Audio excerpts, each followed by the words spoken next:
Foster Care Nation, listen up. This is Foster Care and Unparalleled Journey. strength for the powerless, courage for the fearful, hope and healing for wounded hearts.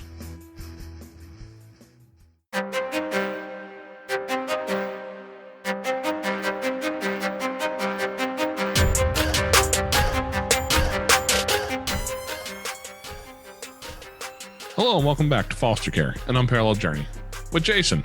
And again, no Amanda. She is beginning to think I'm trying to keep her away, but today we have one more kid who's at the doctor's office, and he was supposed to be seen a while ago, and maybe she could have snuck in, but when she got there, the doctor says they're an hour behind. So we're probably not going to talk to her at all today, unfortunately, but you only get me and a guest. So you get something much better than just me.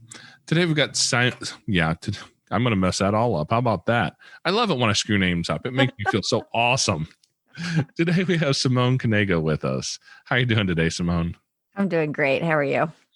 Oh man, it's a crazy day, a crazy week, but all in all, crises are pretty low today. I'm going to call this a win. Yeah, I agree. I was like, okay, what else can happen in 1 week? Today's a little calm. I'm happy about that. Hey, never ask that question. Sometimes God answers. That is so true. Yes, I've had that moment myself.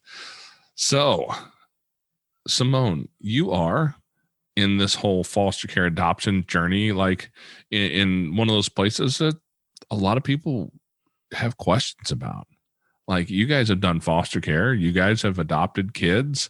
You're a weird duck like us. So, welcome to the club of weird ducks. Thank you. I like being a member of this club. It's very exciting. Yeah, some days it is. Some days that excitement's better than others. Yeah. Today we're going to talk about the good and the bad exciting. What brought you into the foster care world?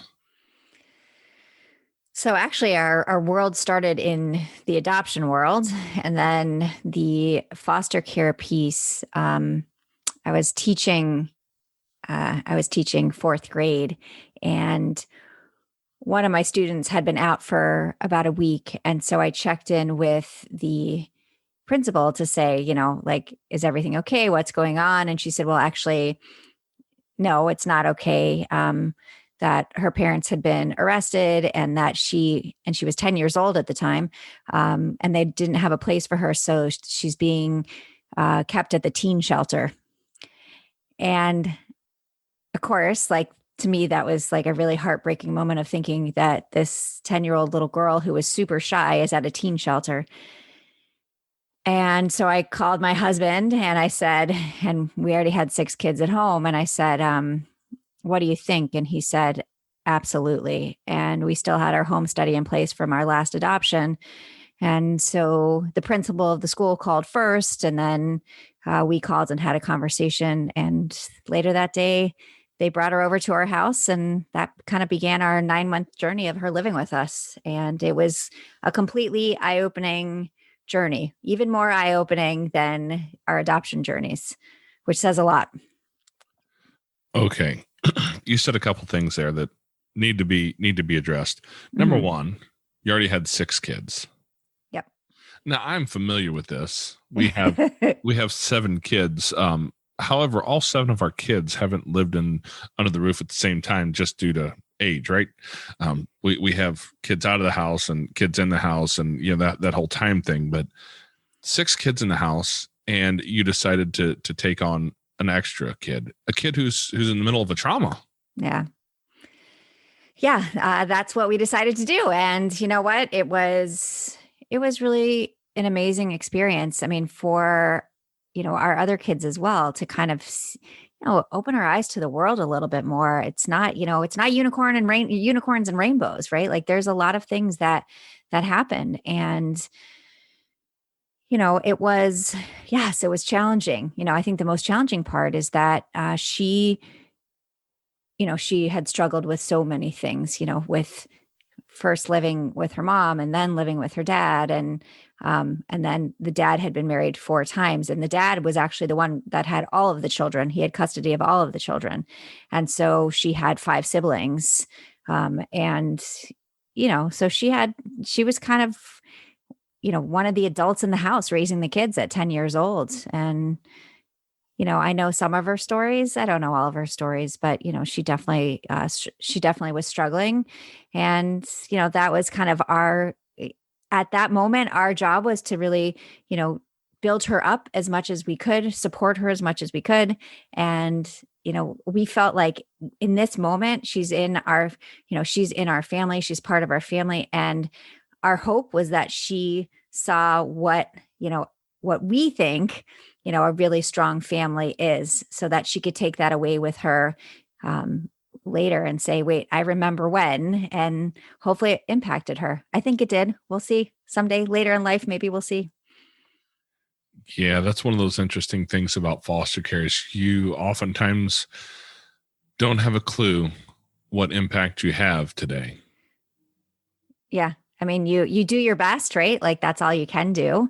But you hope that, the lessons that you taught during that time, the love that you gave is something that, will, go with that child, throughout their life. And they can think back to that.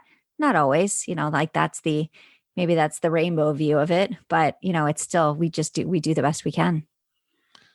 Yeah, that's what we're doing. And it may be a decade or two or three before those seeds that are planted actually grow into fruition. Mm-hmm. That's a challenging part. You said she came out of a family of 6? Yeah. So she had,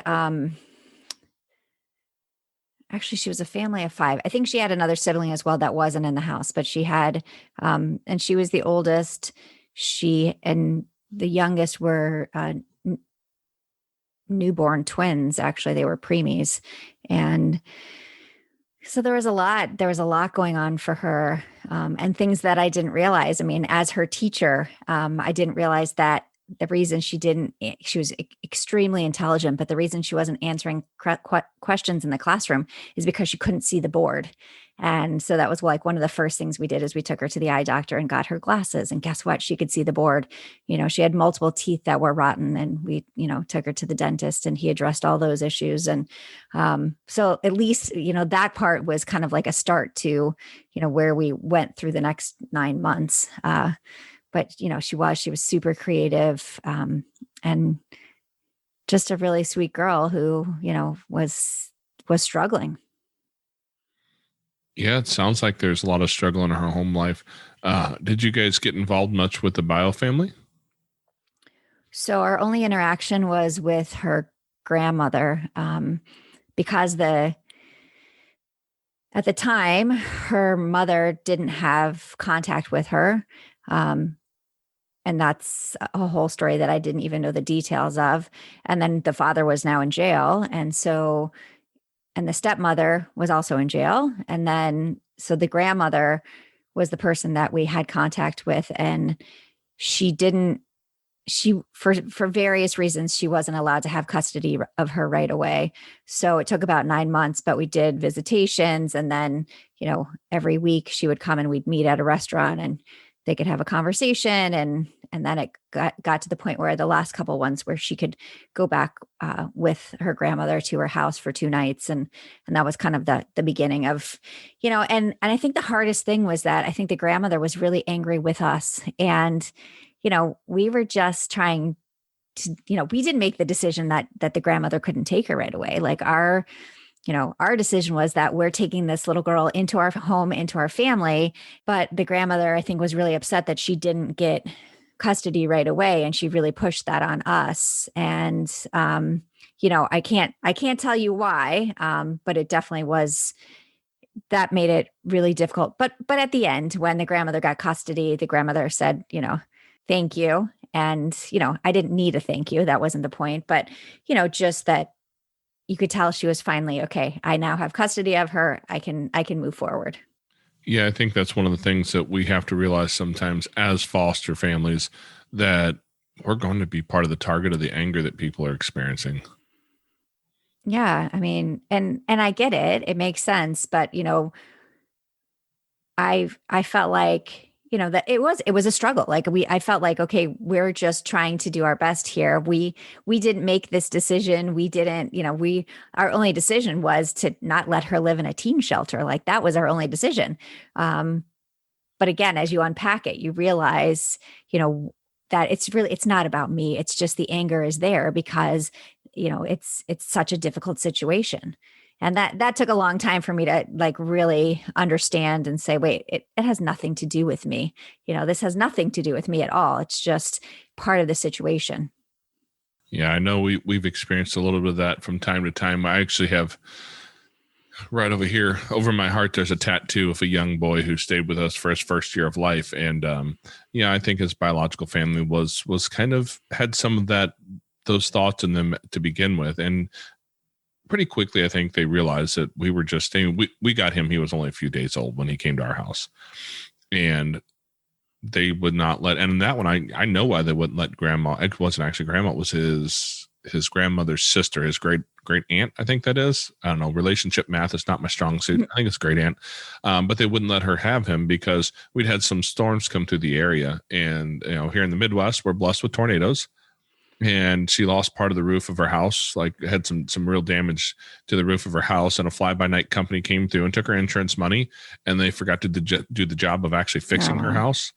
And she was on a fixed income, and she didn't have the extra money to pay somebody else to come, pay them a second time to get the job actually done. And so her house was not a safe place to put an infant when you don't have an actual roof. Yeah. And so she had to come up with some money and get her house fixed up to where it was in viable place to have a kid in there. And so for her, that was a real difficult thing because through no fault of her own, this young guy who she cared about couldn't come stay with her, but she eventually got it all taken care of. And it was right before his first birthday that he went back. Wow. Now I know that for us, when that happened, like baby Carl, his real name wasn't Carl. As pretty much anybody involved with the system knows, we don't actually give out kids' names and tell like things like that makes kids identifiable. So when you hear me talk about baby Carl, his name was not Carl, I promise. That's just a nickname he got somehow or another. I don't know. He was a little guy who looked like he had one of those baby faces that looked like a shriveled up old man. Mm-hmm. And one of the kids' friends said, he looks like an old man, like an old man named Carl. And somehow or another that stuck. And so we just called him Carl forever. But baby Carl, when he left our house, and he was one of those babies, like if you've ever seen a dream baby, like the ones that are happy and smiley 99.8% of the time, that was him. He was just super happy all the time, super great kid to have around. Everybody loved him. And when he left our house, I couldn't buy a smile for 2 months. Oh. We did not have a smile in our home anywhere. The kids, my wife, we had gotten so attached to him that to see him leave was just, it was terrible. As a matter of fact, I had a 3-day weekend coming up at work, and I just said, hey, you know what? Pack a couple days worth of clothes. We're going to drive down to Memphis. It's about a 5-hour drive from us. We're just going to get out of town and go do something to get us away from this. And it took something like that for us just to go somewhere different and push us into a different experience, just to begin to get to the place where we could heal through some of that grief. What was that like for your family in that moment when she finally went back to her family? Yeah, it was really tough because, we didn't know what direction we were open for whatever direction, this went. And, especially for our kids, for us as well, but especially for our kids that, you have this in your life now, and 9 months is a long time. A year is a long time. These are, our kids are young. So, it's a big percentage of their life that she was, with us. And they had a hard time when she left, and they couldn't understand why she wasn't having a hard time. And I was explaining to them, like, she is having a hard time. Like, it's not, but this is kind of how her life has been. She's been, with this parent for a bit, and then this parent for a bit. And then, it kind of like she was constantly moved around. So like she was kind of waiting for the day that she was going to the next place. And so when it happened, it was like, I did my big, all the things to do the reassurance of, what an amazing girl she was. But for the kids, they were really upset, and it took a while for them to kind of be like, and they actually felt, this was kind of like a one-off situation for us in that we weren't planning on fostering. Again, we already have 6 kids. But because of the situation, we obviously said yes, but was it a plan to do that again? It wasn't a plan. And I think with our kids, because it was so hard on them, we were like, okay, maybe later. Nowadays, actually, the kids are like, we should really consider fostering now that 3 kids are out of the house and we're 50% empty nesters, especially our youngest daughter's like, maybe we should become a foster family. And I'm like, okay, we can talk about that later. Right now, let's get through our day. It's great. It's great when your kids like are, and I love it though. I love the fact that they feel so strongly that, of the impact that you can have, or that, that they have this piece of selflessness where, they want to kind of be out there too. Add more siblings all the time.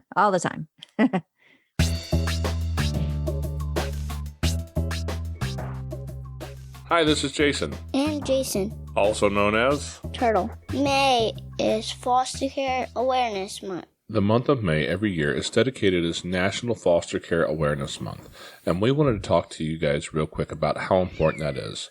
Turtle, how important do you think it is? Super important. Did you know that there was almost 500,000 kids out there that need a home right now? No. That's a lot, isn't it? Yeah. Do you think it's a good thing that people help out kids in foster care? Yeah.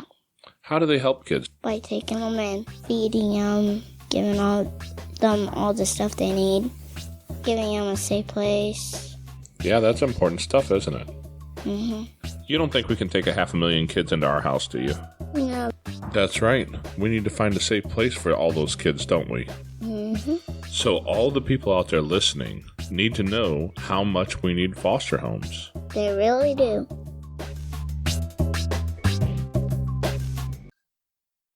Yes. Yeah. Well, and we had that to some extent to begin with. Now that some of our older kids are a little bit older, and I've had an opportunity, I have one son who's 20, and CJ, my oldest son, he turns 23 this year, I think. Yeah, 23. Sorry, you probably know the struggle. When they get to a certain age and they all change every year and there's that many of them, you have to really start thinking birth dates and yeah. Yep. So I've had those conversations with my 20 and 23-year-old, and they've actually talked about the difficulties that they experienced in letting go of those kids and how that has really impacted them in different ways. Have you had those conversations with your kids? Yeah, for sure. I mean, I think that it is, and that was the conversation that after, and we'll call her Hannah. That is not her real name. But after Hannah left, they were devastated, and they're like, I don't think we can do this again. And I was like, again, going through the reasons of, how the system works and why it works this way, and really kind of saying you're sad right now. And the conversations we're having are because of the emotions that you're having versus how you truly feel. I think, in 6 months from now, you might feel a little bit differently, but when it's so fresh, the emotions are so raw that you really struggle to kind of move forward. And, again, they were little, and she was a great kid, and she was fun to have around. And I think our other kids really enjoyed being with her. So that it was a big struggle. Yeah. Do you guys still have any contact with her? None whatsoever. Oh, that's difficult, huh? Yeah. It was as soon as she left, and, I was talking to the guardian, and I said, do we have they said only if the grandmother wants to reach out to you, will you have contact with her? And I knew when we packed up the car that it wasn't going to happen, because she was so angry from the beginning at us. And that's okay. As long as she's safe now. I actually did, because she is an adult now, I did find her on social media. I'm not going to reach out because that's not my place to do it. And I figured, later in life, if she wants to reach out, then, I'm here. But it was nice to see that she seemed she looked great. She seems like she's doing good. So those were the things that were important to me. Yeah, we have a couple kids that they're not old enough to make those decisions on their own, and so we look out at social media and sometimes get the opportunity to see some pictures and see that they're doing well, and that's makes your heart feel good to know that they're in a good place. And even if you can't, I've actually reached out to one particular parent, and I don't know that they check their Facebook very often. Just looking at it seems to be a pretty abandoned project, but I've never gotten a response. So we just respect that privacy. And if they are not interested in connecting with us, I'd love to be able to talk with him and hear him tell his side of the story as to how everything went through, because it was a really contentious situation, between him and her, and how everything went with that and the kids. And I think he's probably got a story that would be worth listening to for people. But if he's not interested, we just sit back and wait. Maybe that'll change him. Maybe it won't. That's one of the difficult parts of this. Yeah, it is, because again, you're every day, for whatever period of time, you're completely immersed in this child's life, and you now know all the details, what they like, what they don't like, and what, and a lot of what they've been through. And then one day it just stops, and you're like, okay, this is not like when my kids, leave home to go off to college or to start a job. This is full stop, no contact, no nothing, no understanding of what's happening in their lives. And it really is hard. And it's sad, but again, it's when you sign up for something, you're doing the things that are in the best interest of the child. And then when, the family comes back, and, you have to respect their wishes. And if they're not willing to reach out, then you don't get the information. Yeah. Yeah. It's the closest thing to the death of a child anyone ever wants to experience. Yeah. Because they're still there, but completely disconnected. It's a really difficult situation. I wanted to jump back because you mentioned that when you brought her into your home, you guys had 6 kids already. And I know all 6 of those are not biological kids. Nope. What led you guys towards adoption to begin with?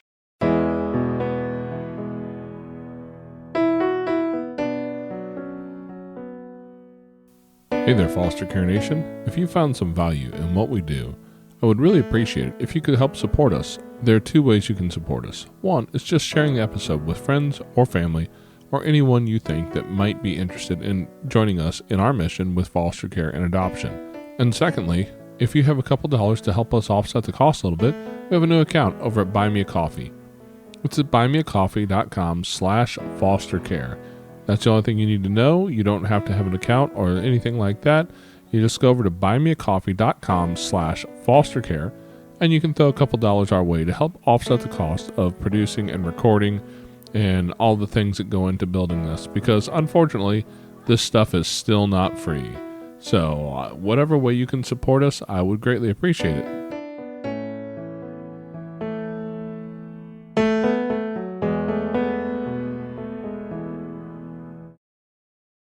What led you guys towards adoption to begin with? So it really started between my first 2 children. There were 4 years in between the first 2. I wasn't getting pregnant right away. So we started talking about adoption back then. And we actually have a cousin who has adopted 3 children. And so we started the conversations with them. And we're like, this is what we really want to do. Okay, guess what? I found out I was pregnant. So that wasn't the timing for it, And then when we moved back to Florida, we had our 3rd child, and we started having the conversation again. And we started saying, what do you think? It's kind of like the now or never conversation. We're not getting any younger. And I think we're in a really good place. And really the conversation was that there's just so many amazing kids in the world just waiting for a family to love them, and we can be that family. And so that's what we did. We adopted our son Noah from South Korea, and he was a baby. He was 4 months old. And that was definitely a journey. He he has a lot of sensory issues. He has ADHD, and he's on the autism spectrum, highly functioning, but he likes his systems in place. You know, he likes his routine, and he would cry about everything. And so our flight home from Seoul to Chicago, he cried 16 out of the 18 hours. No matter what you did, you put him in the car, he cried. You took him out of the car, he cried. You know, it was just figuring out, like, here I am. I have 3 kids, and I'm like, I got this. I didn't have this. Again, every kid is so different. There's no manual. Okay, even if there was, it wouldn't work, because every kid is so different. And that's kind of how we started that piece. You know, it was such a great part of our journey, and kind of really opened up our eyes to the world and to other kids, and you know, my level of patience. I thought I was a patient person. I didn't know what patience was back then. I mean, now I know what patience is. So, and that was Noah. Be careful. Yeah. You know what patience is. God just might have something in store for you. Yeah, well, you're right. Okay, you're right. Trust me, I know I've made that mistake. Okay, I kind of know what patience is. How's that? Yeah. Yeah, you got to be careful. You don't want God to say, hey, I got an extra lesson here. Yeah, that's true. That's okay. I like extra lessons sometimes. So, you know, and, you know, like he really did turn our world upside down, but we loved every minute of it. It was, you know, it was chaos. Now we're like, you know, with 4 kids, we're zone defense, and, you know, we were hoping that we make it through the day, but we still felt like our family was capable of more, and said, okay, do we want to do this again? And, you know, we took at this point, the whole family has to be on board. It's a village, right? So, you know, each time we would take a blind vote, the kids would write down their yes or no, and understanding that they're part of the process. They're part of, you know, helping with the other kids.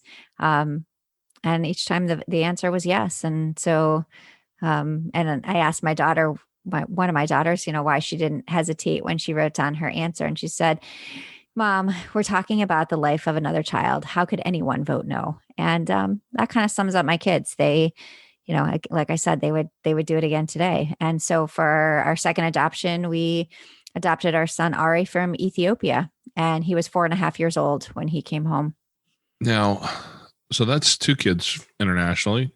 I know you said you adopted 3 kids. Are they all international adoptions? Yes. Okay. And then our last adoption was also from Ethiopia.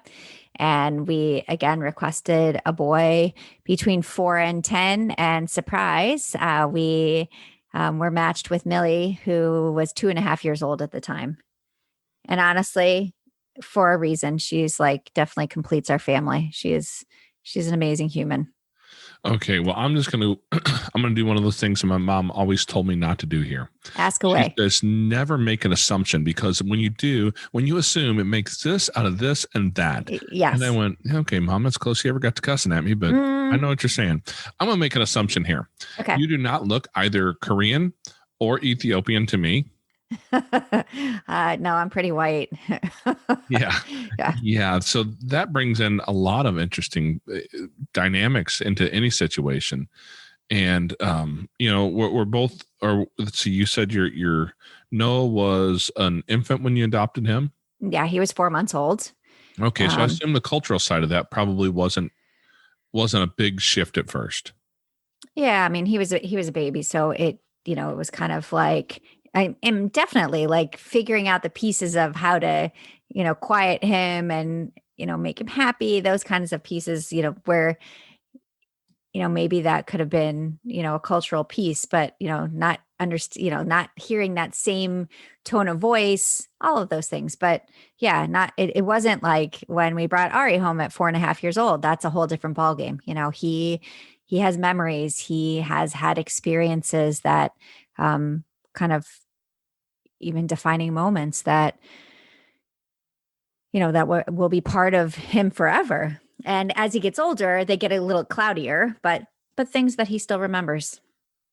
Absolutely. Because, you know, the kids that we have adopted came through the foster system, and they all come with their I guess their level of memories, like Twitch, my youngest, uh, again, not a real name, but that one, because I don't call hardly any of my kids by their real name. They all end up with nicknames for whatever reason.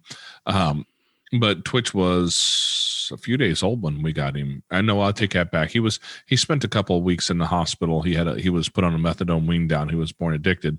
And then he came to our house, and realistically, he's been with us from, he'll never have memories from another place, which ironically, this kid has the most amazingly vivid memories from this past life that he had, his other family, and he comes up with these stories. And after talking with some psychologists, like, this is pretty normal. Like, they're going to build backstories, and some of them are really wildly interesting. I love to sit and just listen to him, because this kid has an imagination like you wouldn't believe. Like, his dad put him up in a tree, and then they fought some big snake to keep him safe. And then they killed the snake, but then the snake killed them. And then that's when the foster care people came. Huh. Yeah. And I go, well, like, I've listened to a lot of psychologists talking about things, and I swear, like, this is one of those archetypal stories that's in every human, I believe. And it's wildly interesting to see that he created this whole story on his own, because we've never really told him anything like we don't have stories about his biological family to tell him, I guess is the right answer there. So your kids create these stories about who they are and where they come from. And one of those challenges is when they come from a different place geographically, ethnically, culturally. And some of these stories are really challenging, because we have kids who are mixed. We have white kids. We have kind of a rainbow in our house. And so when they see that, they notice the difference. Yeah. I mean, I think, at least in our family, I think it's really important to notice the difference. I mean, I think that we're not colorblind. We see color. And I think it's important to acknowledge that we see color, because if we don't, then you're erasing like all of their past. Right. And so for us, it's really about embracing the kids exactly how they are, who they are, and really respecting everything that's, brought them to this point in time. Oh yeah, absolutely. Now, was that your first reaction at the beginning of this, or did it take you a minute to find your way there? Because I'm not going to lie, it took me a minute to find my way there, for sure. Yeah, I think it took me a minute too. I mean, I can look back and have invent history, but again, I grew up in a sheltered life, I would say. I didn't see, I mean, my parents took us to travel and stuff like that, but really seeing the world, really understanding people, and really, really taking a step back and saying, like, I respect people for exactly who they are. That took a little bit. And I think it's like seeing the experiences that my kids have had with other kids, with other adults, how people respond to them, made me really think about, like, how do I want to respond to other people? How do I want to interact? And what do I think is really important that would be a positive way? Right. So yeah, it took a minute, again, and that's okay, because we're learning, we're moving forward. I mean, that's what we do in all aspects of parenting. We don't just start and say we know it all. We figure out, how to work through things and work with things. That's what we do. Well, speak for yourself, because not all of us are smart enough to start there. Some of us think we know everything from the beginning. I knew nothing. I got married at 21. I had my first kid at 24. My oldest kid is now 24. And I'm thinking, I can't imagine him having, first of all, I couldn't imagine him getting married right now, but him having a kid at 24, like he's still a kid, And so when I look back and think, like, I was a kid, and I look back at my pictures, I really was a kid. Like I was like, oh, I've really, I've doubled my age, and I've aged. Yeah, personally speaking, I was just a big idiot at the time, and thought I knew what I was talking about. And apparently life had the need to teach me otherwise. And that's why I have kids, I think, because my oldest son have talked about some of these things, and the dad he had 20 years ago was a whole different guy than the guy that's here today. And we've talked about that. And I said, dude, I want you to realize something. Back then, at your earliest memory, I was the age that you are now. Are you ready?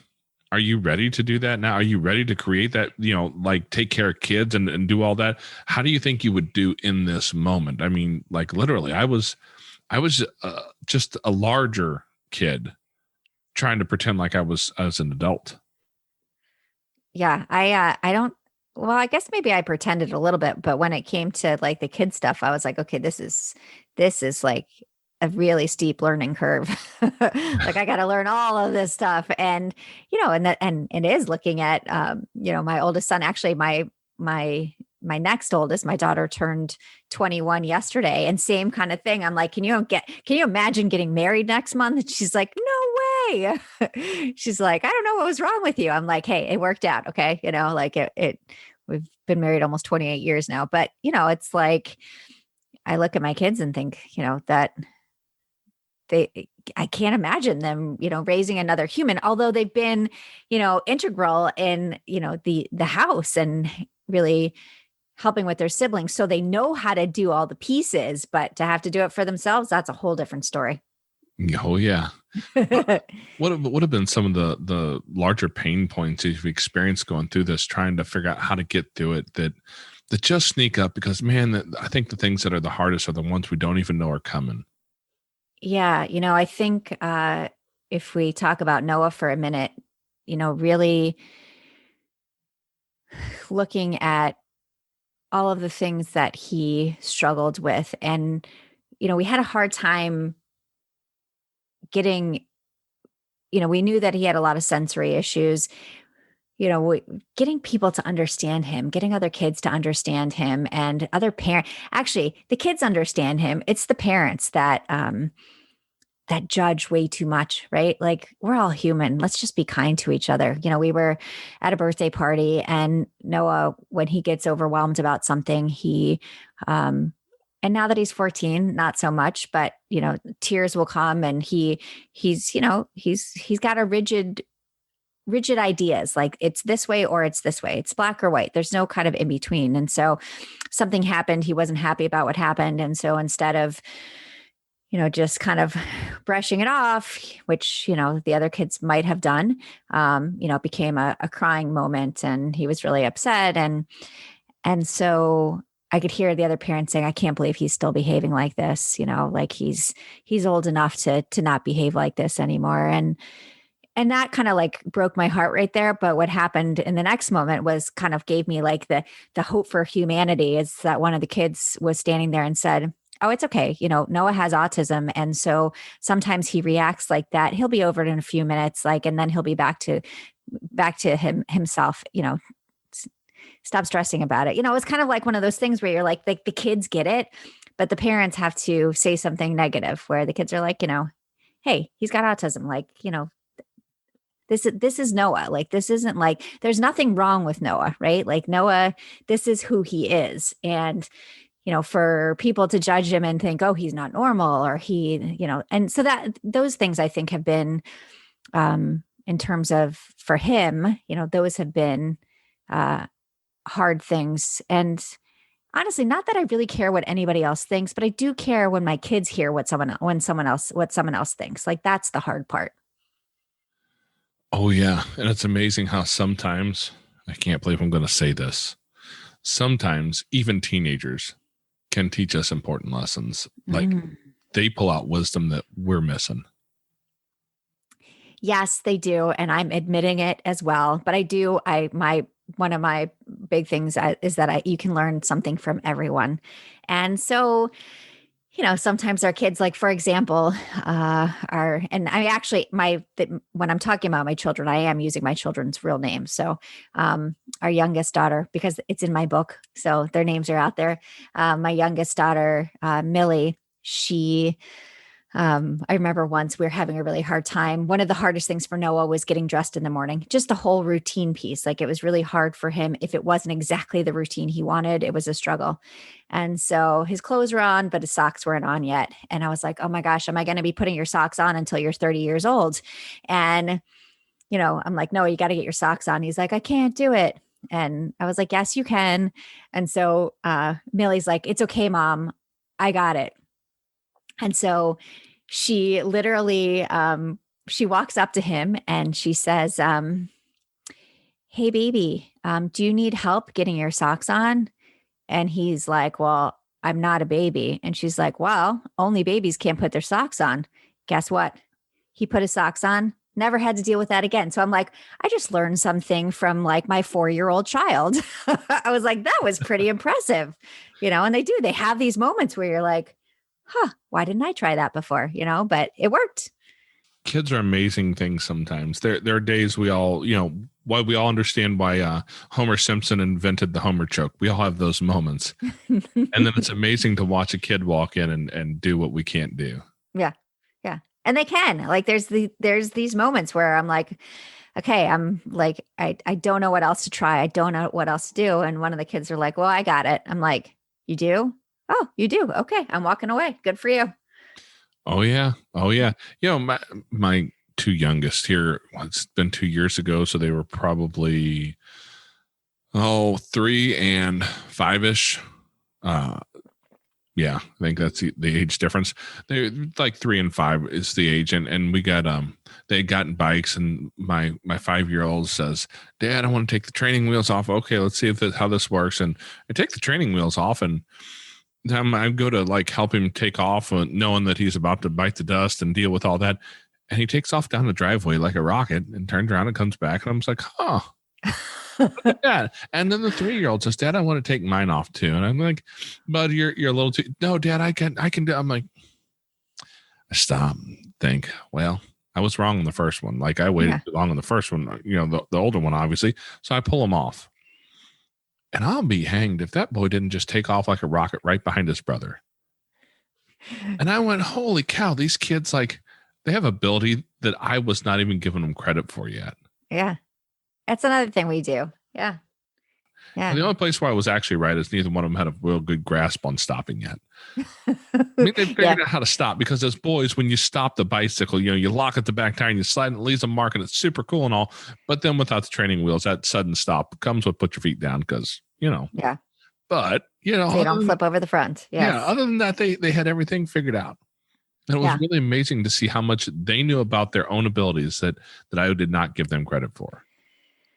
The first time Ari, so again, he came home at 4.5. So the first time we went swimming, he had watched the other kids swim and he was like so excited to go in the pool. And, we're in the pool. He jumps in and he literally sinks like a rock to the bottom, a smile on his face the whole time. And I'm like, so we lift him up. We're like, okay, like take a breath. And, of course, like we have like 3 words, like we're obviously he didn't speak English. So, we're working on language skills at the same time. And, but like, as soon as we showed him like how to float, how to kick, like right away, he got it. It was like, I was like, oh, he's not ready. He's ready. Like it's amazing to watch how they pick things up so quickly. And, and we don't sometimes give them enough credit for what they can do. Sometimes we give them too much credit, but, I think we tend to, at least in my house, we're like, oh, I don't know if you're ready for that yet. And they're like, yes, we are. Oh yeah, you can do that. Yeah. How many times have you heard the phrase, I'm not a baby. You treat me like I'm just guessing you hear that one too. I know that's been a phrase in my house that I've heard more times than I can count. And what's really hard is that, so our youngest is 13, our oldest is 24. And so the 13-year-old thinks she's capable of doing stuff that the 24-year-old can do. And it's like, no, it doesn't work that way. Like you are still 13, like you're not taking the car out. You're not like all of these things where, like, no, that's not how it's going to work. But, like watching movies, she's like, well, they can watch an horror movie. I'm like, well, because they're old enough. And she's like, well, I'm sitting in the same room, so I'm going to have to leave the room while they watch a movie. I was like, yeah, kind of.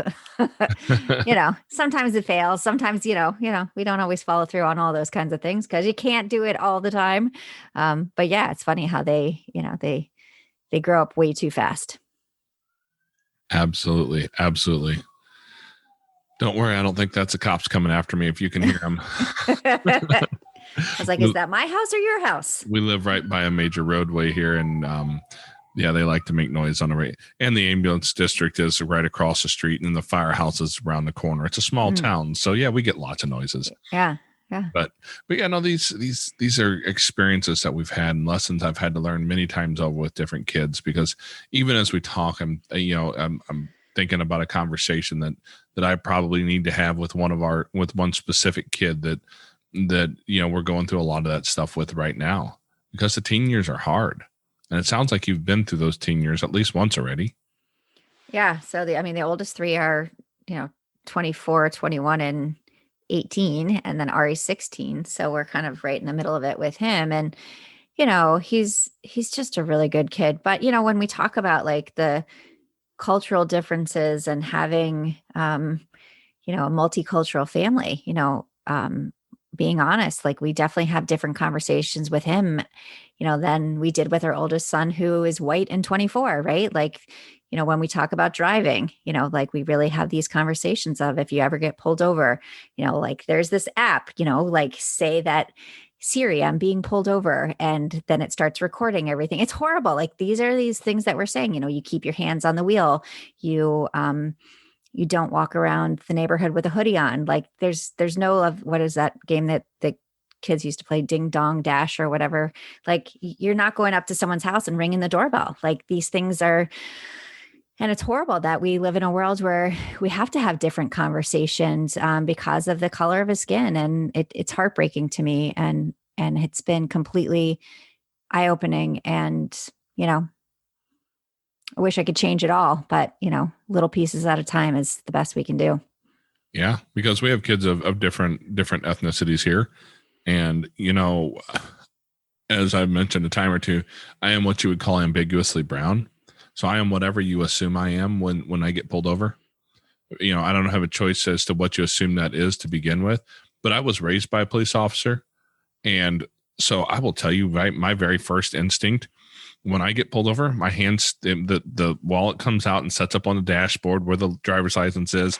The engine's off. The keys are sitting there. My hands are on the steering wheel when they walk up. And I have had more than one police officer walk up and take a look and go, all right, who do you know that's a cop? Because I do all the things the way that they want, because that's just how I was trained. But we're in a world today where like that's more than just not getting a ticket written or getting yourself in some kind of serious trouble. It's a lot more dangerous. And I don't know that it's more dangerous now than it was when I was first learning to drive many years ago. We'll stick with many. It's 20 something years ago. I don't know that the culture has changed was changed better back then. I'm certain it's gotten better now than it was then. But even in that time frame, my own dad was kind of training me with some of that stuff so that I knew how to handle it. And today we see more of it because there's more social media, more ability for people to put those stories and those experiences out there. That, man, that's a tough conversation to have with your kids. Yeah, I think it's a really tough conversation, especially because it's not uniform, right? I didn't have to have that conversation with my older kids. And so I think that's the thing that was most heartbreaking to me. But honestly, first experience that he had, not in his car, but on a jet ski, he got his boater's license. And he wasn't like 30 feet from the house, and he got pulled over, and they said he was going, and this kid is like, it's his first time really out there by himself. Like he's like creeping along, and he got pulled over, and they said he was going too fast in a no wake zone, which it wasn't a no wake zone. But not only did he had to show his driver's license, his boater's license, he had to point out the house that he lived in. Like, it was kind of like it. And I said to him, I said, what do you think was happening? Or why do you think it happened like that? And he's like, how many Black people do you see on a jet ski in Sarasota? And I was like, so like his eyes right away were that this is why he was pulled over. They wrote him a warning. They let him go. He's been pulled over many times now on a jet ski doing nothing. But he knows how to handle it. But again, as a parent, just shouldn't be how things go down. And hopefully, things will I can't even say I'm saying it from the point of view of someone who's white, right? Like I live with white privilege. I really do. So to say like, oh, hopefully things are starting to change. Things have been starting to change for a long time, but that just should not be the way the world works. And I think that's one of the hardest things as a parent is that when, you look at your kids and say, I want exactly the same for each of my kids. I really want them to feel comfortable in their skin. I want them to be confident. I want them to, yes, they're going to struggle. They're all going to struggle with their own things, but to struggle because of the color of their skin, I think is just wrong. So I agree with you 100%. I was raised in a time and a place where racism abounded. I'm not, my mama taught me some things I will learn. I'm not going to ask you your age, but I know that in my time, like racism abounded. Like that was part of our experience growing up. It was around us. I mean, the first time I was ever called an ethnic slur was I was 7 years old in second grade. And the little girl who was asking me if I was white or something else, I don't think she was like this hardcore racist. I think she just grew up around people who spoke that way. And this was in the middle of a classroom. And mind you, we were in the super rural South. I far enough rural that I never met my neighbors. They lived that far away. There was a sawmill off in the distance you could hear, but that's all I knew. So we were deep in the South, but that was just a part of growing up, and I didn't even understand it at the time. And it's one of those things that as we look at, we see kids go through that, and I try to have that conversation with my own kids. I have a 15-year-old son he is full on in his teen years, right? And trying to have that conversation, and he's still invincible. Mm-hmm. He's still in 15-year-old invincible mode. And it's difficult to have that conversation and have him take me seriously a lot of times. But man, like I work inside of the city of St. Louis on a regular basis. I'm all over the city of St. Louis. And man, that stuff is real down there. I mean, it's real. Yeah. So I am 48 years old. I'm proud to say it. Age is just that's just a number. So, but yeah, I mean, definitely how I grew up. Now I'm Jewish, so I had that added layer as well. So when we talk about our family, we're Black, white, Asian, and Jewish. So we cover a lot of bases in our family. But yeah, I mean, I think that, when I first tried to have a conversation with Ari about the driving piece and, the things about keeping your hands on the steering wheel and stuff, he's like, I know. But that moment when he was pulled over, I think that was kind of the I'm not invincible moment. Like, forget the I got it, mom. Okay, mom, this is what happened. And I was like, goes back to, and I didn't do that, oh, this is why I just did I'm so sorry that this happened. It should have never happened, and those are just really hard conversations. But, again, for him to learn the first time out that he's not invincible, I think was really eye-opening for him. Yeah, that's real difficult moments to have with your kids, because, my own kids oftentimes, because I can't tell you what nationality I am. I have actually done I did 23andMe because I was curious, right? Mm-hmm. And so it comes back with a list of all the different countries and ethnicities and all the backgrounds. And basically mine said yes. You won the lottery. Congratulations. Yeah, I got yes. Uh-huh. And the only one that I saw that was really surprising was there was a reasonable percentage of Scandinavian in there. And as Scandinavians go, I'm not very like pure white. I mean, I'm not a small guy, so I got that going for me. And I have the ability to grow a large beard. Yeah, I was going to say the beard gives it away. No. Right. And ironically, one of my kids, my biological son with my wife, we have one biological together.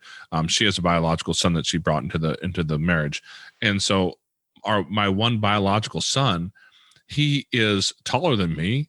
He has a bright red beard and as pale and white as you can. You look at that stuff and you go, man, that stuff it's so arbitrary, right? And so fascinating. It is. And then so many people take that arbitrary genetic makeup and create so many stories around it. And it's so hard for us to at least explain to our kids where this comes from and how to at least, and I hate to have to even say this, but how to keep themselves safe from people who make a lot of decisions based off of that arbitrary DNA. Yeah. Again, like these things don't, they don't define who we are. I mean, these are part of us, right? But to have decisions made about us or for us because of any of those pieces is just, I mean, to me, it's ridiculous, right? Like that's not how we come forward in the world or how we inspire people around us or how we affect change in the world. It's just, by just labeling people and saying, well, this person is this, or this person can't do this because this person is this. To me, it's just a killer. It's like, how is this our world? That's been one of the things that I hope to see the next generation change. My older two sons are my wife's maiden name is McClanahan. I'll let you you can make some assumptions there as to what her ethnicity is, and you would be right. Yes. Red hair. It's not red right now, but that has to do with more hair coloring products than anything else. But red hair, pale skin. Yeah, she's as Irish as they come, right? And so I am not. We'll just leave it at that, I guess, because I don't have good answers there. But I look at my sons my older two sons who are just as white as her. And they go to school here, and we're in rural Missouri. And the area we're in is strange for a rural area, very, very diverse. And it's funny, their friends come over when they were in high school, and they had just this wildly diverse friend group. We'd have kids with Latin backgrounds show up. Their one friend, Jeff, he was always a great kid, and I didn't know it until I'd known this kid for a while. I just assumed he was black. That's just what he looks like. So whatever, it's just another tick on what you look like, and that's about all that matters. And then I found out he's mixed. He takes on a lot of the characteristics that make him look black. And I got to where I would call Jeff my son's half white friend, because that messes with people. Nobody knows how to handle that. But that was just kind of, it was like a little bit of a running joke maybe, but the friend group was so diverse. And I see our kids get to that place in life where they don't seem to really care. And I have hope in my heart that the next generation of kids are going to be the ones who figure out how to kind of put that behind us. Yeah, I mean, definitely, I have that hope as well. Again, not forgetting our past, not saying that we don't see color, but also understanding that, we're human, right? Like, let's respect each other. Let's care for each other. Especially, think about this year, everything that we have gone through as a people, like, gosh, like when you're making a choice, choose to be kind, choose to be respectful. And you have no idea what anybody else is going through on any given day. So don't judge, that's really how we kind of move forward in our family. Yeah, I love that. When you have a choice, and don't we all have a choice every day, all day? Yeah. I mean, our life is built on choices, right? You choose to go left, you choose to go right. You can choose to be happy, you can choose to be miserable. I know there are outside forces sometimes with those kinds of decisions, but you still have a choice, right? And, you have a choice on how you reach out to other people and how you make that human connection. And, it's always worth, to me, making that human connection in a way that, you're building people up instead of tearing them down. I mean, we're all people. Absolutely. And it sounds like you and your husband have done a great job of raising kids to see that and realize that, and be able to accept in kids from different countries and different ethnicities and racial backgrounds and all that. And I'm going to step into a little bit of my own prejudice here. And if you were to reach out to the culture of one of your kids, I'm just going to tell you, reach into your Korean son's food culture, because man, they have some of the best food. So it's funny that you bring that up, because yes, we love Korean food, but Noah, with all of his sensory issues, he doesn't even eat rice. Like, he literally, and we're like, you have no idea what you're missing. But he doesn't care. Food is not like part of his, excitement for the day, like it's like, okay, it's a method to move forward, right? I have to eat this, so I have to drink this protein shake so I get enough protein. But yeah, so it's and we love Ethiopian food as well. Like we are huge fans of Ethiopian food, and so we're like, okay, this is all these things that we really, kind of learned about. If we talk about what we learned in the process, like the food piece is, amazing. Absolutely. Absolutely. I don't look Korean, I know, for a reason. I'm pretty sure that's one of the few things that was not on my list on when I did tested the DNA. But I was a Korean linguist in the military, and so we dealt with a lot of their food culture and things and learned that. And I'm going to tell you, there's one little place I know of here in the St. Louis area where I can go in, and it's the best description of it. It's like a little Korean Waffle House, more or less. And it's just the best food in the world. I mean, if you give me some kimbap and bulgogi, just get out of my way.